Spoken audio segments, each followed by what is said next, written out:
বাংলাদেশের সর্বশেষ গুরুত্বপূর্ণ আপডেট সংবাদে আপনাকে স্বাগত। শুরুতেই সংবাদ শিরোনাম, পরে বিস্তারিত। শুরুতেই জানাবো, এখনও উত্তপ্ত সায়েন্স ল্যাব মোড়, ঘটনাস্থলে সেনাবাহিনী। থমথমে পরিস্থিতি বিরাজ করছে রাজধানীর ধানমন্ডি সায়েন্স ল্যাব মোড় এলাকায়। একদিকে অবস্থান নিয়ে স্লোগান দিচ্ছে ঢাকা কলেজের শিক্ষার্থীরা, অন্যদিকে অবস্থান নিয়েছে ঢাকা সিটি কলেজের শিক্ষার্থীরা। পরিস্থিতি নিয়ন্ত্রণে রাখতে সেখানে উপস্থিত রয়েছে সেনাবাহিনীর সদস্যরা। দফায় দফায় সেনাবাহিনীর সঙ্গে বেশ কয়েকবার শিক্ষার্থীদের সংঘর্ষ হয়েছে। এরপর জানাবো, ব্রাহ্মণবাড়িয়া ১৪৪ ধারা জারির মধ্যে সংঘর্ষ আগুন। ব্রাহ্মণবাড়িয়ার বাঞ্ছারামপুরে এক স্থানে বিএনপির দুই গ্রুপের কর্মসূচির ডাকাকে কেন্দ্র করে প্রশাসনের জারি করা ১৪৪ ধারা চলছে। পৌর এলাকার বিচ্ছিন্নভাবে সেখানে বিএনপির নেতাকর্মীরা অবস্থান করছে। সেনাবাহিনী, পুলিশ সহ আইনশৃঙ্খলা রক্ষাকারী বাহিনীদের টহল জোরদার করা হয়েছে। এদিকে মুজিববর্ষে খরচ ১২০০ কোটির বেশি, নতুন বরাদ্দ বাতিল। শেখ মুজিবুর রহমানের জন্মশতবার্ষিকী উপলক্ষে উদযাপনের জন্য ২০২৪-২৫ অর্থ বছরে যে বাজেট বরাদ্দ দেওয়া হয়েছিল সেটি বাতিল করেছে অন্তর্বর্তীকালীন সরকার। আজ মন্ত্রিপরিষদ বিভাগের উপদেষ্টা পরিষদের বৈঠকে এই সিদ্ধান্ত নেওয়া হয়। এবারে জানাবো, এখনও হাসপাতালের বিছানায় কাতরাচ্ছেন ছাত্র জনতার অভ্যুত্থানে আহতরা। সুচিকিৎসার অভাবে এখনও হাসপাতালের বিছানায় কাতরাচ্ছেন ছাত্র জনতার অভ্যুত্থানের আহতরা। দেশের অবস্থা বিবেচনায় উন্নত চিকিৎসা নিশ্চিতে কিছুটা সময় লাগলেও আশাবাদী তারা। এবারে জানাবো, এদেশের উন্নয়ন যা হয়েছে সব বিএনপির অবদান। মির্জা ফখরুল। বিএনপির মহাসচিব মির্জা ফখরুল ইসলাম আলমগীর বলেছেন, এদেশে উন্নয়ন যা হয়েছে সবকিছুতেই বিএনপির অবদান রয়েছে। আওয়ামী লীগ প্রতিটি সেক্টরকে ধ্বংস করে দিয়েছে। আজ ফেনীর ছাগলনাইয়া উপজেলা আদালত মাঠ প্রাঙ্গণে ফুলগাজী পরশুরাম এবং ছাগলনাইয়া উপজেলা বিএনপির আয়োজনে জাতীয় বিপ্লব ও সংহতি দিবস উপলক্ষে আয়োজিত এক জনসভায় সব মন্তব্য করেছেন ফখরুল। এবং সর্বশেষ জানাবো, এক্স ছেড়ে ব্লু স্কাইয়ে ঝুঁকছে ব্যবহারকারীরা। ব্রিটেনের প্রধানমন্ত্রীর স্পষ্ট বার্তা।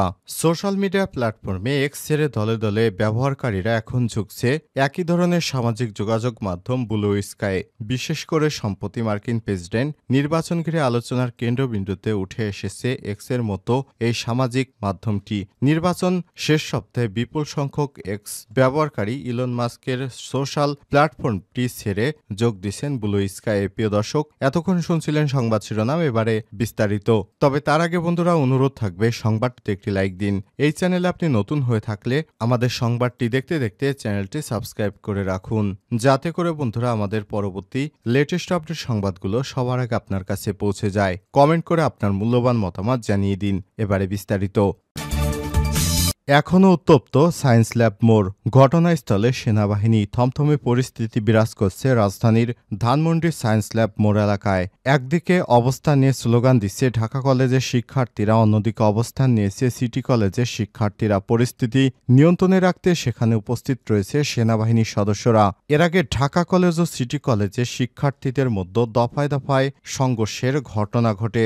বুধবার ২০ নভেম্বর দুপুর ২:৩০টার দিকে সংঘর্ষ প্রথমে শুরু হয়। এতে সায়েন্স ল্যাব মোড় আশপাশের এলাকায় সড়কে যান চলাচল বন্ধ হয়ে গেছে। এদিকে সংঘর্ষের ঘটনায় দুই কলেজের ৪ শিক্ষার্থী আহত হয়েছেন। তারা হলেন সিটি কলেজের শিক্ষার্থী শাহরিয়ার ২১ এবং নূর হোসেন ২৪ এবং ঢাকা কলেজের শিক্ষার্থী মোহাম্মদ তুষার ১৮ ও অনিম ২১। তাদেরকে ঢাকা মেডিকেল কলেজ ঢামেক হাসপাতালে পাঠানো হয়েছে। প্রত্যক্ষদর্শীরা জানায়, সায়েন্স ল্যাব এলাকায় ঢাকা কলেজের ছাত্ররা একটি বাস ভাঙচুর করে। এরপর সিটি কলেজের শিক্ষার্থীরা প্রতিক্রিয়া জানিয়ে তাদের সঙ্গে সংঘর্ষে জড়িয়ে পড়ে। এদিকে খবর পেয়ে সেনাবাহিনী ও পুলিশ সদস্যরা ঘটনাস্থলে গিয়ে পরিস্থিতি নিয়ন্ত্রণের চেষ্টা করছে। তবে বিকেল পর্যন্ত থমথমে অবস্থা বিরাজ করছিল। পরে সন্ধ্যার পরও পুরো এলাকা থমথমে বিরাজ করছে। পুরো এলাকায় শিক্ষার্থীরা ছড়িয়ে পড়ায় পরিস্থিতি নিয়ন্ত্রণে বেগ পেতে হচ্ছে আইন শৃঙ্খলা রক্ষাকারী বাহিনীর সদস্যদের।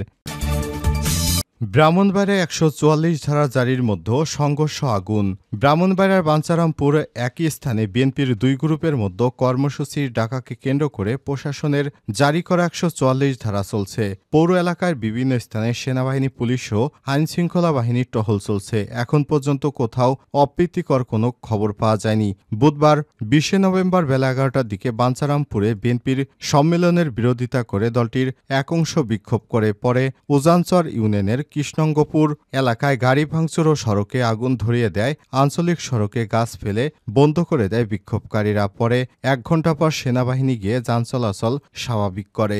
এর আগে মঙ্গলবার সন্ধ্যা থেকে বৃহস্পতিবার সন্ধ্যা পর্যন্ত পৌর এলাকায় 144 ধারা জারি করে বাঞ্ছারামপুর উপজেলা নির্বাহী কর্মকর্তা ইউএনও মোহাম্মদ আবুল মনসুর। উল্লেখ্য, বুধবার সকালে এসএম পাইলট উচ্চ বিদ্যালয় মাঠে বাঞ্ছারামপুর উপজেলা ও পৌর বিএনপির সম্মেলন হওয়ার কথা ছিল। সম্মেলনে বিএনপির সিনিয়র যুগ্ম মহাসচিব রুহুল কবির রিজভী প্রধান অতিথি হিসেবে উপস্থিত ছিলেন। কেন্দ্রীয় কৃষক দলের যুগ্ম সম্পাদক মেহেদী হাসান পলাশ গ্রুপ সম্মেলনের আয়োজন করে। অন্যদিকে একই স্থানে বিএনপির কেন্দ্রীয় নির্বাহী পরিষদের সদস্য M A Khalek PSC group করে জাতীয় বিপ্লব ও সংহতি দিবস উপলক্ষে আলোচনা সভার আয়োজন করে। এর আগেও এই দুই গ্রুপের সংঘর্ষের ঘটনা ঘটেছিল, এতে অন্তত 50 জন আহত হয়। এ অবস্থায় প্রশাসন 144 ধারা জারি করে। ইউএনও মোহাম্মদ আবুল মনসুর জানান, জনগণের জানমালের নিরাপত্তার স্বার্থে 144 ধারা জারি করেছে প্রশাসন। পৌর এলাকায় এ পর্যন্ত কোনো ঝামেলা হয় নাই। আইনশৃঙ্খলা বাহিনী সবসময় টহলরত অবস্থায় আছে।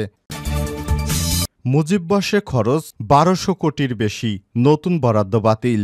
শেখ মুজিবুর রহমানের শতবর্ষ জন্ম শতবর্ষ ও মুজিববর্ষ উদযাপনের জন্য 2024-25 অর্থ বছরে যে বাজেট বরাদ্দ দেওয়া হয়েছিল সেটি বাতিল করেছে সরকার। আজ বুধবার 20 নভেম্বর মন্ত্রিপরিষদ সচিব এর উপদেষ্টা পরিষদের বৈঠকে এই সিদ্ধান্ত নেওয়া হয়েছে। বৈঠকে বরাত নিয়ে প্রধান উপদেষ্টার প্রেস উইং এসব তথ্য জানায়। জানা গেছে, উপদেষ্টা পরিষদের বৈঠকে মুজিববর্ষ পালনের বিষয়টি উঠে আসে। সেখানে মুজিববর্ষ উদযাপন উপলক্ষে 2018-19, 2019-20, 2020-21 ও 2021-22, 2022-23 এবং 2023-24 অর্থ বছরের সব মন্ত্রণালয়, বিভাগ ও আওতাধীন দপ্তর, সংস্থা, নির্বাচন কমিশন, সচিবালয়, সশস্ত্র বাহিনী বিভাগ, দুর্নীতি দমন কমিশন, জাতীয় সংসদ, বাংলাদেশের মহাহিসাব নিরীক্ষণ ও নিয়ন্ত্রকের কার্যালয় এবং বাংলাদেশ সুপ্রিম কোর্টের মোট 1261 কোটি 5 লক্ষ টাকা ব্যয় সম্পর্কে উপদেষ্টা পরিষদ অবহিত হন। শফিকুল আলম বলেন, মুজিববর্ষকে ঘিরে কিভাবে একটা উন্মাদনা রয়েছে, মুজিববর্ষকে কি ধরনের কাজ হয়েছে, কত টাকা অপচয় হয়েছে সেটা নিয়ে ডকুমেন্ট করার কথা উপদেষ্টা পরিষদে আলোচনা হয়েছে। মুজিববর্ষের নামে কোনো মন্ত্রণালয় কত টাকা খরচ করেছে তা নিয়ে ডকুমেন্টেশন হবে। মুজিববর্ষের নামে কোন কোন মন্ত্রণালয় কি কি খাতে কত টাকা অপচয় করেছে তার একটা তালিকা করা হবে। এর আগে গত 7 নভেম্বর প্রধান উপদেষ্টার প্রেস সেক্রেটারি শফিকুল আলম জানান, শেখ মুজিবের জন্মবার্ষিকীর নামে বিগত আওয়ামী লীগ সরকার মুজিববর্ষ নামে একটি কর্মসূচি গ্রহণ করেছে। এই কর্মসূচির নামে রাষ্ট্রের টাকা ব্যাপক অপচয় করা হয়। কোন মন্ত্রণালয় এই কর্মসূচির নামে কত টাকা খরচ করেছে তার একটি ডকুমেন্টেশন তৈরি করা হবে। মুজিববর্ষে খরচ 1200 কোটি। এখনও হাসপাতালের বিছানায় কাতরাচ্ছেন ছাত্র জনতার অভ্যুত্থানে আহতরা। সুচিকিৎসার অভাবে এখনও হাসপাতালের বিছানায় কাতরাচ্ছেন ছাত্র জনতার অভ্যুত্থানের আহতরা। দেশের অবস্থা বিবেচনায় উন্নত চিকিৎসা নিশ্চিতে কিছুটা সময় লাগলেও আশাবাদী তারা। যদিও অনুযোগ অভ্যুত্থানের 3 মাসে হামলা এবং হত্যার অনেকটাই ভুলতে বসেছে ছাত্র জনতা। তাই আহ্বান বিভক্তি নয়, বরং বারবার স্মরণ করতে হবে 24-এর ফ্যাসিস্ট বিরোধী চেতনাকে। উত্তাল জুলাই গুলিবিদ্ধ হবার পর চ্যানেল 24-কে দেয়া সাক্ষাৎকারে মুঠোফোনে বিষয়টি জানাচ্ছিলেন জাকির। তিনি বলেন, কয়েকবার হাসপাতাল ঘুরে অবশেষে চিকিৎসা মিললেও শেষ হয়নি শেষ রক্ষা। ঠিক সময় চিকিৎসার অভাবে আজ আমি পাহারা। এ সময় তিনি বলেন, সাথে দেশের তুলনা করে জাকির তুলোধুনো করেন স্বৈরাচারী শক্তিকে বিভক্তি এড়াতে, তাই বারবার জুলাই বিপ্লব স্মরণ করতে চান। তিনি বলেন, তারা তো সব শেষ করে দিচ্ছে, আমরা চেষ্টা করছি সব যাতে ঠিক হয়। আত্মগোপনে আত্মত্যাগের বাস্তবতায় কিছু ক্ষোভের মরিচা পড়েছে। স্বপ্নিল আঘাসে সরকারি সহায়তা না মেলায় ধারকর্য করে হাসপাতালে দিন কাটাচ্ছেন জাকির। তিনি বলেন, আমার জায়গায় আমি 16 বছরে ভাই কাজ করে সংসার চালাই। তার মতে অভ্যুত্থানের 3 মাসেই ফ্যাসিস্টের নৃশংসতা ভুলতে বসেছে ছাত্র জনতা। সামাজিক যোগাযোগ মাধ্যমে ক্ষণিকের আফসোস থাকলেও অঙ্গহানির এ যাত্রায় সঙ্গী নয় কেউ। অনেকেই ছবি দেখে আফসোস করে, কিন্তু এখনো একটু জানতে চায় না কেমন আছি। হারানোর ব্যথা ছাপিয়ে যায় সবটা, তবু নতুন বাংলাদেশের স্বপ্ন দেখেন আহতরা। তাদের আহ্বান, রাষ্ট্র এবং জনস্বার্থে একবার হবার, এক হোক সবাই, এটাই চায় তারা।